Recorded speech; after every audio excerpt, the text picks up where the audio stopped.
To the bar. Talk afterwards centred around the fact that there was a Richie in the band, and of course whether these four lads from Walsall in the West Midlands could actually pull it off. That's Walsall in the West Midlands. As opposed to Walsall in Australia. I grabbed a few words with them beforehand to find out what the hell it's like to be a generation preacher. This is the venue, New Cross, London. I'm Lee from the Generation Preachers, aka James. I play Richie, my name's Daz.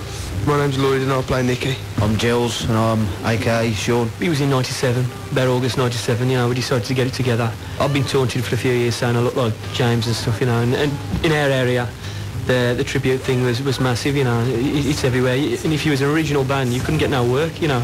So we said it was the ideal band, you know, with the Manics just swooping all the Brits and everything. It was the ideal thing. We've all been fans for years as well, you know.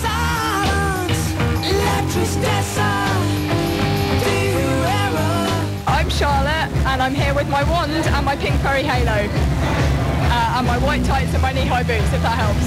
The scene, the Generation Preachers, Manic Street Preachers tribute band, and yeah, they were quite good. I have to say, quite good, sounded quite like them. But it was a bit odd with them being a tribute band because, like, you don't want to go too mad because, you know, it's not the real thing. It is a bit weird being in such a, like, tiny venue with so few people here.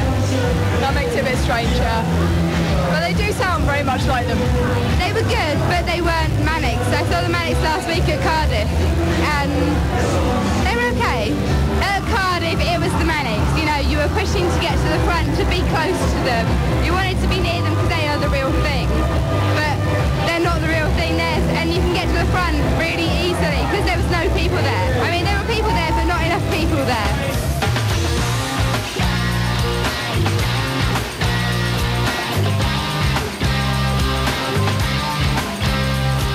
So tell me about the whole idea of having a Richie in the band. Well, that was the basic idea at the beginning, wasn't it? Because a lot of the fans wanted to see the four-piece, as there was ever again. So this was the ideal thing. We knew we'd get a lot of people, a lot of the original fans out to come and see us anyway. So that's sort of worked in our favour, isn't it? I mean, we're surprised how many people didn't see them, you know, with Richie and stuff, you know.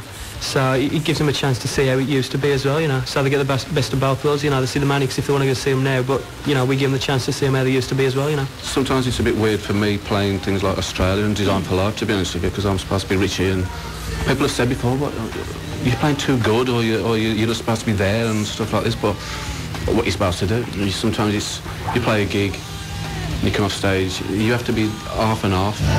Just seeing him on stage, or seeing a look-alike of him on stage, it's like, wow, there's a Richie, wow, actually he's not dead, you know, it's great.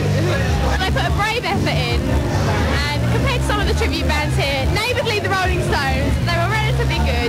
However, I must admit, a tribute band's never going to be as good as the real thing, and thus I was not there at the Millennium gig of the Manic Street Preachers, but I would like to say they tried their bestest, and what more can one say? Ocean Colour Scene, they were good down here, and I think they had someone else down there, blind down here. I must admit, the likes of Oasis and Shed 7 have actually played on that stage. They have, didn't they? Yes. 89, Oasis 89 they played down there. I'm sure if I'd had a mortgage or something to go to the Manics for New Year's Eve, which I would like to have done, do you know what I mean, but I'm a student, they wouldn't have played Tight Fit afterwards, do you know what I mean? It wouldn't have been that much fun.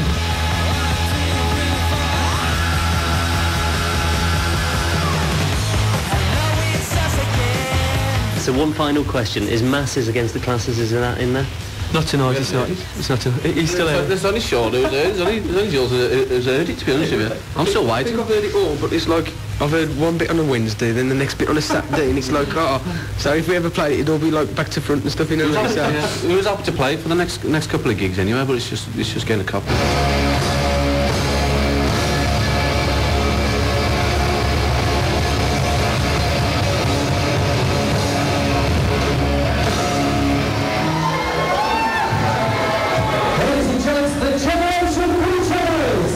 Radio 1. Lamacq Live.